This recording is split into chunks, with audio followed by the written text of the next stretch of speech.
as you guys know, I, along with 3 other co-founders, are students, and we sell naans at the same time, right? So this obviously is a very quirky profession, so a lot of questions rise. And the first question that people ask me, this being Pakistan, the first question that everybody asks me, yeah, you're a tandoor wala, how on earth do you plan on getting married? And it's a very fair question, to be honest. But you say, all right, we have no idea so far, but let's see what happens. So the second question after that, which people ask us, is you studying, and you started a business at the same time. Why on earth did you do that? And we say, why not, right? Because we believe that there's a sad and very common misconception in Pakistan that you can't do multiple things at the same time. You can't be a student and start a business at the same time. There are some set patterns in your life that everybody has to follow.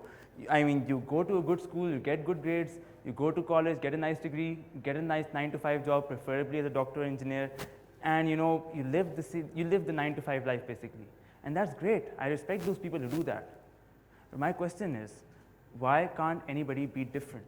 And that is the challenge that we pose to ourselves, that we have to be different. If you're going to be students, college students, who open up tandoors, it has to be different. And thankfully, we did a fair job of it. And people who doubted us then told us, you were lucky that, not everybody can do it. Not everybody can start a business and, study at the same time. You say, fair enough, we were lucky. But before our good luck, there was so much bad luck before it that when our good luck came, we looked up and said, finally, it took you long enough. But, so the thing is that, stupid issues such as our shop not having water, electricity, or gas, to more interesting ones such as our employees not showing up to work at all. And we had to, in those instances, we went out and got new employees the very same day and started our shop. And there's also this one interesting occasion where a gentleman wanted to beat me up in front of my own shop because he liked our naan so much, and he happened to visit us during our break times. Oh, sorry, my mother's sitting in the audience. I wasn't supposed to tell this in front of her. It's a safe place to work, don't worry about it. So these are the type of challenges that we had to face before we got to where we are today. And this is what people don't understand. And the thing is that all of us are so shackled in by our own conceptions of the world, by our own conception of what we want to be and how we want to achieve it, that we do not leave any space for creativity at all. And that is fatal. To stifle human creativity is the absolute worst thing that one could do to themselves. And it is so common. The question that arises is that how did 4 idiots then manage to shake off those shackles and actually build something out of nothing? And the answer to that is very simple. We didn't think much at all. We just took the plunge. We saw an idea, we saw that we had a winner, and we just went for it like anything. We put in every last drop of sweat, blood, and tears into this venture, and we made it work. During those early days, I still remember, we used to do everything together. We used to travel together, we used to eat together, we used to work together, we didn't sleep together, but apart from that, we did everything imaginable to make this work. And even then, this is now the next story that I'm going to share with you is quite interesting because not many people know about this. People assume that our startup was an overnight success. It wasn't. No startup is ever an overnight success. There's always so many hurdles that you have to cross. But our hurdle was quite interesting. You see, when we started out, we were losing money every day. I knew that. I didn't have access to the finances, but I knew that we were losing money every day. So one day, our CFO, Zain, he calls me up and he says, "Yeah, Saif, we're not making money." I said, "Yeah, I know." So he said, "We only have 20,000 rupees left in the bank." And I said, "Okay." There was one solitary tear rolling down my eye, and I said, "Okay, fine, what's going to happen now?" And he said, "I think we're in a bit of trouble." You think, Zain? You think we're in a bit of trouble? Because you see, 20,000 rupees sounds like a lot to us students, right? It sounded like a lot to me even when he was talking to me on the phone, but 20,000 rupees in terms of business money is absolutely nothing. 20,000 rupees isn't even enough for a single transaction in 99% of businesses, and it was all the money we had left in the world. So we called a meeting at night, midnight. I still remember at my place, we called a meeting. Yeah, we have to do something about it. And we listed down all the things that we did wrong, and there were at least 4 or 5 pages of things that we were doing wrong. I could give another TED talk on things that we did wrong. Okay, so it was that bad. So, but even during that meeting, we realized we were in a lot of trouble. But one thing that we knew was that we were not going to give up on our dreams, our aspirations, without making this work, no matter what happened, we would not close the business down. We would not, no matter what, we would not close the shop down.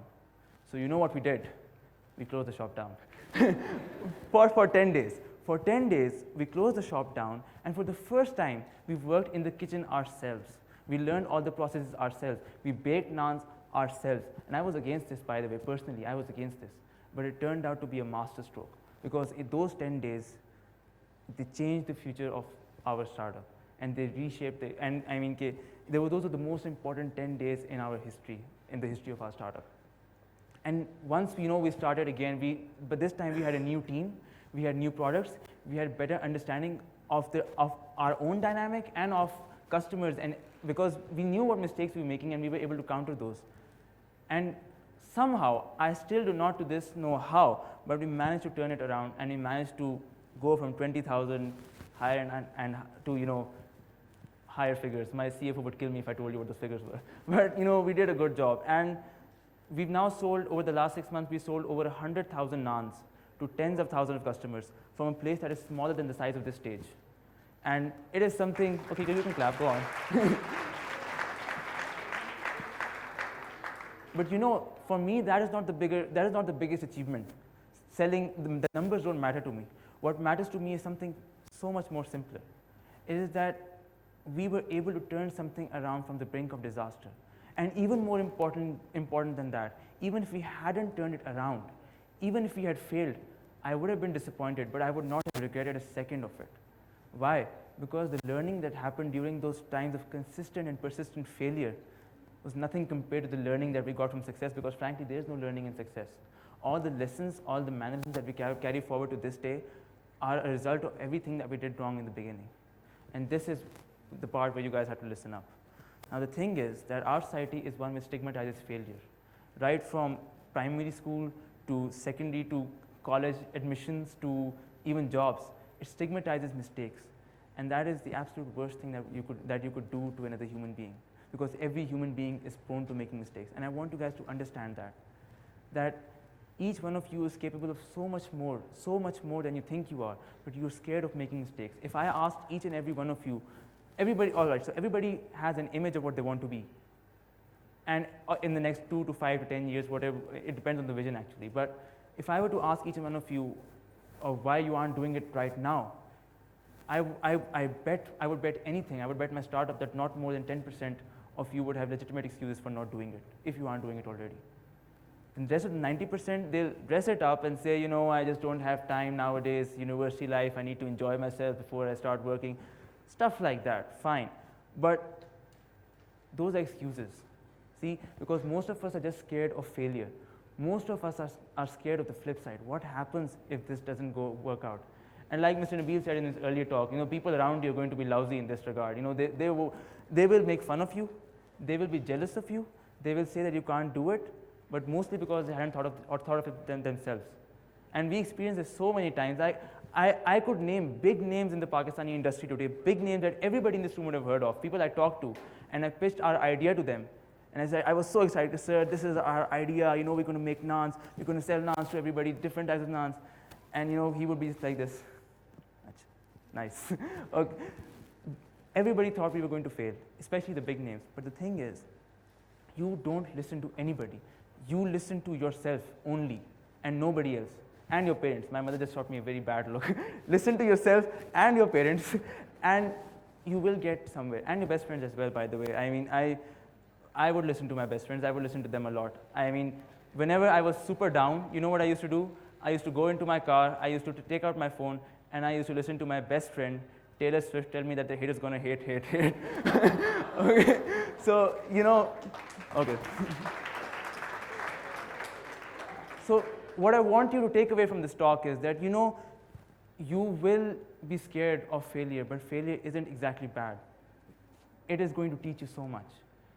So the thing is that whatever you thought of, start doing it already. Don't wait for things to happen. I've had so many people come up to me and tell me, this is a nice setup that you have. And I say, thank you so much. And then he goes, have you met my cousin? Okay, no, I haven't met your cousin. He thought of this idea too.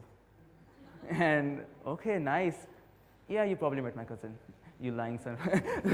This is so, you know, but it's fine. Their cousin might have thought of the idea, but history does not make a list of who thought of ideas. History makes a list of the people who actually went and did something about those ideas. And that is what I want you to keep in mind. If you have something in your mind, go ahead, start doing it right now. Don't be afraid of rejection or failure. You might fail once, you might fail twice, but eventually you will get somewhere. And being a guy, you know, when I talk about this with my friends tell me, okay, so if I like this girl, and you know, if I keep asking her again and again, will she eventually say yes? Yeah, she might say yes, or she might get a restraining order, but at least, hey, you know, you tried something, right? So that is all. On a more serious note, all I want you to keep in mind is the fact that if you have something in mind, go at it today. Start today, not tomorrow. Wait until this talk is over and start working on it today. And if all else fails, come work for us. We'll get you free naans. Thank you so much.